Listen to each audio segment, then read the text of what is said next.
Hello, my name's Christopher Drew, and I play NeverShoutNever, and we're hanging out with Breaking the Mold right now. It's going to be a grand, spectacular event. What's going on, guys? Welcome to another episode of Breaking the Mold. Christian here today. Mike Bellardi can't make it, unfortunately, but I'm here, and I'm here with Mr. Christopher Drew of NeverShoutNever. Hello. How are you today? I'm doing grand. All right.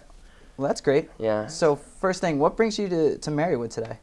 I guess we're playing a show tonight. I think like 30 minutes from here, and it was a nice little stop, and I was really excited to do this Breaking the Mold little interview and show and stuff, and I don't know, I guess that's it.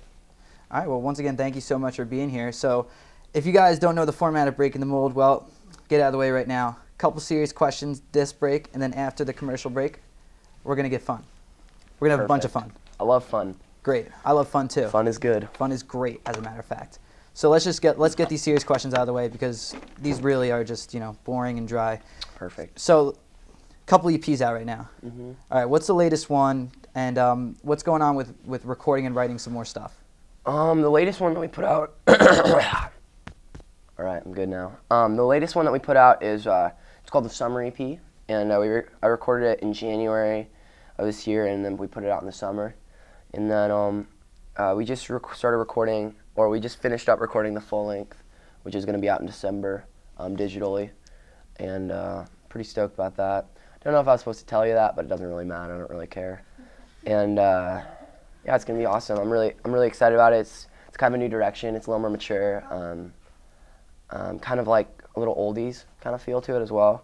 So it's been an awesome adventure of a record.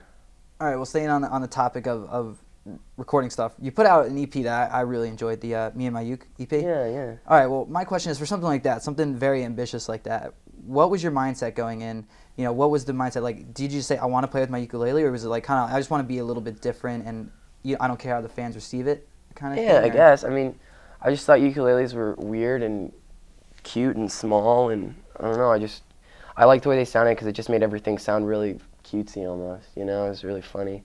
But my buddy Forrest from Hello Goodbye, he pretty much taught me how to play ukulele back in October because we toured with him, and then I just kind of went from there and started writing a couple little ditties. So.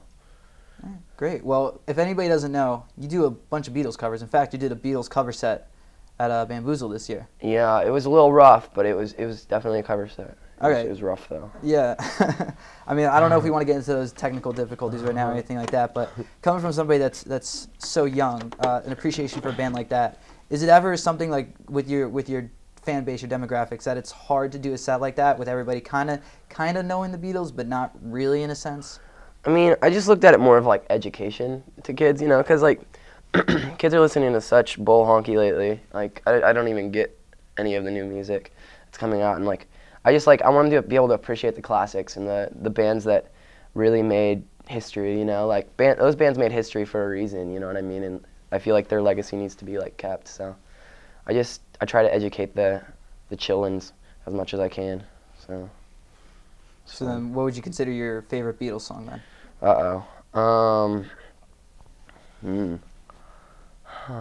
I like Michelle a lot. Okay. And I like And I Love Her. Yeah, those are probably my two favorites. Right. Kind of jazzy. It's nice.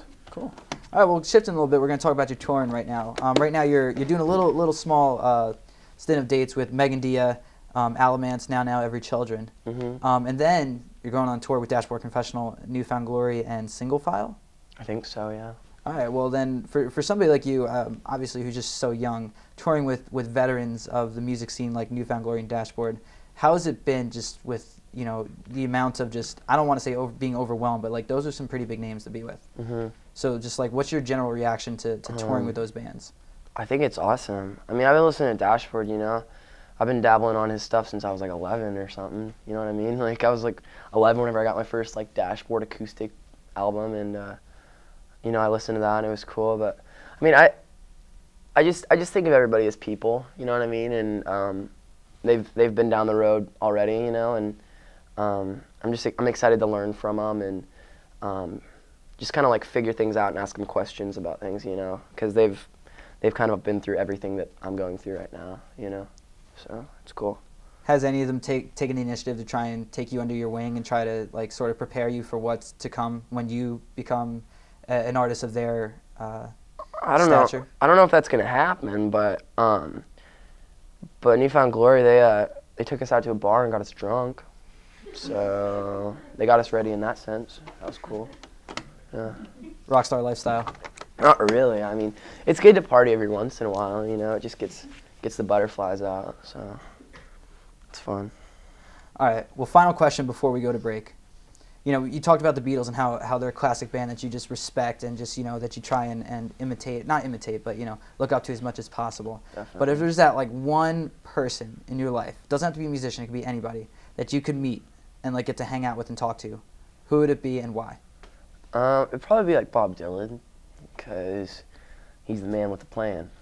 So, he you know, he's more of a poet than he is a musician, you know what I mean? And I always respected that, and, you know, I write poetry as well, and I just think, like, he was such, like, an influential person on, you know, like, the politics and everything of like, the 60s and the 70s, and, like, I don't know, I think it'd be amazing to meet him, because I feel like what, like, they went through with the 60s and 70s, I feel like we're almost going through again, you know what I mean? Like, with the war and things like that, like, I think it'd be awesome to, like, figure out, like, what he did to, like, really have a voice and like, have an opinion for, like, the whole world, you know?